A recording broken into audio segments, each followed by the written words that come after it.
प्यारे बच्चों, हम पढ़ रहे हैं समाजीय विज्ञान का इतिहास खंड। ये है कक्षा 7वीं का। इसके पहले हमने मुगल साम्राज्य की स्थापना के बारे में पढ़ा और किस तरह से विरोध और विद्रोह का भी समय हुआ उसको भी हमने पढ़ा। औरंगजेब के बारे में भी पढ़ा हमने। आज जो हम पढ़ने वाले हैं, मुगल कालीन का जनजीवन किस प्रकार से था, इसको हम जानने वाले हैं। देखिए, मुगल काल में जो है भारत जो है एक संपन्न देश था और फिर सभी विश्व के जो अन्य लोग हैं ये आकर्षित होते हैं और इस देश के व्यापार के उद्देश्य से जो है यहाँ आने के लिए, जो है धन कमाने के लिए वो यहाँ आते हैं। यूरोपीय व्यापारी भी जो है व्यापार से धन कमाने के लिए यहाँ आते हैं और यहाँ आकर के यहाँ की संपन्नता को जब देखते हैं तो यहीं पर आकर के वो जम जाते हैं, यहीं पर शासन अपना जमा लेते हैं। ये सारी चीज़ें जो है हम आगे अभी जानेंगे, इस चीज़ को पढ़ेंगे। उससे पहले जो मुगल कानी जो सामाजिक स्थिति थी इसके बारे में हम थोड़ा चर्चा कर लें। उस समय जो है बादशाह और उनका परिवार और राजपूत राजा जो है सबसे धनवान और ताकतवर लोग थे। जो मुगल दरबार में जो शासन का सर्वोच्च होता था वो बादशाह कहलाता था। फिर हम देखें अमीर किसको कहते हैं। जो राज दरबार में जो ऊंचे पदों पर आसीन लोग होते हैं उनको अमीर कहा जाता है और इनको जो है काम के बदले जो है कई गांवों की जागीर दे दी जाती थी और यहीं से प्राप्त जो लगान है वो अधिकांश भाग जो है इनको इन्हीं से मिलता था। वे भव्य महलों में रहते थे। इसमें से हम देखें अमीर लोग जो है तुर्क, ईरानी, हिंदुस्तानी, मुसलमान और राजपूत राजा होते थे। फिर हम देखें जो मध्यम वर्ग है उसमें से हम पाएंगे कि छोटे अधिकारी हैं, सैनिक हैं, व्यापारी हैं। ये धनवान तो थे लेकिन ये गांव के जमींदार भी देखें एक ताकतवर एक वर्ग था और ये लगान इकट्ठा करने में शासन की मदद करते थे। एक प्रकार से बिचौलिए के काम करते थे।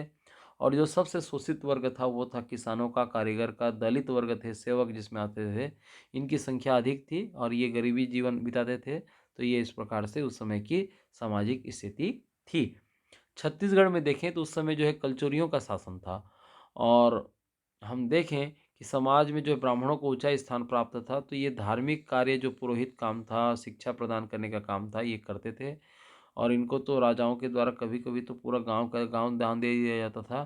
तो क्षेत्रीय जो शासक और योद्धा थे शेष अन्य वर्गों को समाज में उतना ही उचित स्थान प्राप्त होता था। इस तरह से देखें तो छत्तीसगढ़ में जो सामाजिक भेदभाव उतना दिखाई नहीं पड़ता था जितने कि अन्य जगहों में है। हिंदू और मुसलमान पुरुषों की पोशाक आमतौर पर एक जैसी होती थी। तो ये इस चीज़ के बारे में बताया गया है। खैर ये इतना महत्वपूर्ण नहीं है। जो विभिन्न त्यौहार और मेले और उत्सव हैं इसके बारे में दशहरा, दीपावली, होली, ईद, नवरोज, मुहर्रम, ये सारे चीज़ जो है मनाए जाते थे। दिल्ली, आगरा, लखनऊ में देखें तो तरह तरह के मेले लगते थे। ये सारी चीज़ें हैं। धार्मिक स्थिति हम देखें तो मुगल सम्राट जो है इस्लाम धर्म का अनुयायी था लेकिन वो बाकी धर्मों का भी आदर करता था। जैसा कि अकबर के बारे में हमने बता ही दिया है, अकबर जहांगीर के बारे में, कि दूसरे धर्म को जानने, समझने और अच्छी बातों को सीखने का इन्होंने प्रयास किया। लेकिन बाद में जो आता है कौन, औरंगजेब, वो फिर थोड़ा सा कट्टर मुसलमान था वो। तो इस प्रकार से ये है। देखिए, उस समय दूसरे धर्मों को जानने समझने के लिए जो है इस काल में जो तुलसीदास, कबीरदास, सूरदास, मीराबाई, रहीम, गुरु नानक और छत्तीसगढ़ में देखें तो गोपाल मिश्र जैसे भक्त कवि भी हुए और जिन्होंने सभी धर्मों का आदर करना इन्होंने सिखाया था। उस समय मुगल काल में ही देखें तो छत्तीसगढ़ में जो है कबीर पंथ का भी आगमन होता है। कबीर पंथ का गांव-गांव में प्रचार प्रसार होता है ना। तो रायपुर बिलासपुर के मार्ग पर रायपुर से 55 किलोमीटर दूर पर दामाखेड़ा कबीर पंथियों का एक प्रमुख तीर्थ स्थल है। इसके अतिरिक्त अलग अलग जो छत्तीसगढ़ के जगह हैं जिसमें से हम देखें महामाया रतनपुर में महामाया मंदिर, और इसके अतिरिक्त जो बमलेश्वरी देवी का मंदिर है वो डोंगरगढ़ में, दंतेश्वरी देवी दंतेवाड़ा में, शक्ति पूजा एवं राजीव लोचन जो है राजिम में, दूधाधारी मंदिर जो है आपका रायपुर में, ये श्रद्धा का केंद्र के रूप में स्थापित हो गए थे। आर्थिक स्थिति देखें तो उस समय जो है मुगल काल के समय कृषि प्रधान ही था भारतीय समाज। और मुगल काल से पहले तक भारत में आलू, कद्दू, टमाटर, मटर आदि सब्जियां नहीं होती थी। लेकिन ये सारी सब्जियां जो है लाने का, जो भारत में लाने का श्रेय उस समय जब आए कौन, यूरोप व्यापारी, इनको जाता है। और ये फसलें फिर भारत में मुगल काल में जो है काफ़ी प्रचलित होने लगी थी। देखिए, किसानों के फसल का 1/3 भाग लगान के रूप में ले लिया जाता था अकबर के समय में। धीरे धीरे उसकी मात्रा बढ़ती गई और फिर जमींदार भी कई तरह की वसूली करते थे, तो इससे जो है किसानों की आर्थिक स्थिति खराब हो जाती है ना। तो उत्पादन तो अच्छा था, लोग संपन्न थे, लेकिन ये स्थितियाँ बन रही है। व्यापार है, आप देख रहे हो कि व्यापार में कपड़ा उद्योग का विशेष विकास हुआ, ये बताया जा रहा है। ढाका की मलमल की कपड़ा और बनारस की जो जरी का काम है, बंगाल, बिहार और गुजरात की सूती के वस्त्र हैं, कश्मीर के जो ऊनी कपड़े हैं, ये विश्व प्रसिद्ध थे। विदेशों से व्यापारी भारत से अधिकतर सूती कपड़े, नील, अफीम, काली मिर्च ले जाते थे और उसके बदले में सोना, चांदी, कच्चा रेशम, मखमल आदि वस्तुएं भारत लाते थे।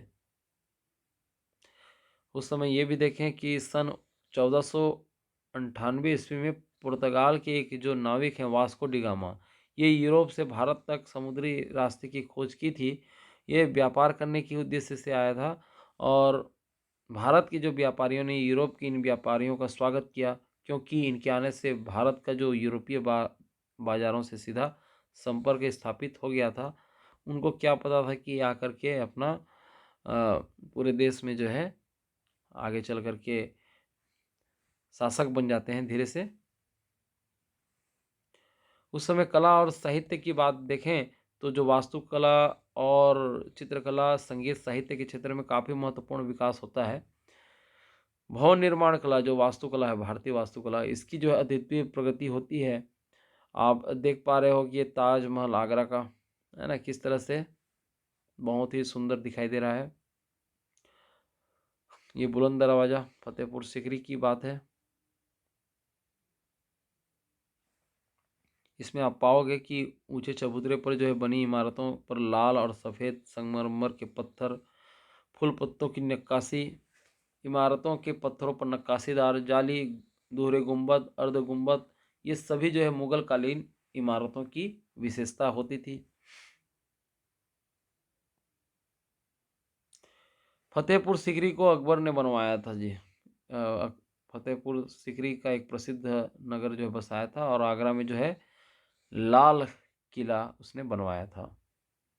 फतेहपुर सीकरी में जो है बुलंद दरवाज़ा है, जामा मस्जिद है, शेख सलीम चिश्ती का मकबरा इसको बनवाया।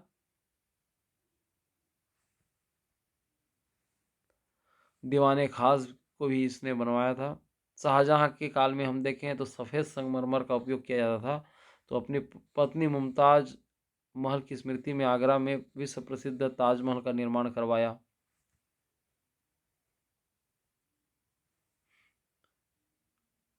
शाहजहाँ के शासनकाल में सुंदर इमारतों, मयूर सिंहासन और कोहिनूर हीरे के लिए भी याद किया जाता है। देखिए, उस समय से कोहिनूर हीरा ये था, बाद में तो अंग्रेज इसको लूट करके ले गए।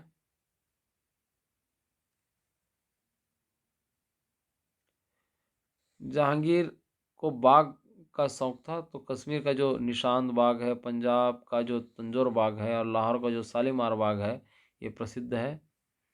उस समय बहते पानी का उपयोग करना ये मुगल काल की जो विशेषता होती थी। तो सुंदर सुंदर फव्वारे भी बनाया गया था। ये देखिए लाल किला दिल्ली में है। शाहजहाँ ने दिल्ली में जो जामा मस्जिद है, लाल किला ये बनवाते हैं। इस किले में जो दीवाने खास है और दीवाने आम है विशेष रूप से प्रसिद्ध है। उस समय देखें तो गोंडवाना और छत्तीसगढ़ में भी मध्यकालीन कला का विकसित और समन्वित रूप देखने को मिलता है, जैसे कि गढ़ा मंडला और रतनपुर इसमें से प्रमुख है। तो ये सारी चीज़ें जो है हमने जाना इस अध्याय के दौरान। आगे हम एक दूसरे अध्याय में महत्वपूर्ण चीज़ों पर चर्चा करेंगे। आप चैनल में नए हैं तो सब्सक्राइब कर लें।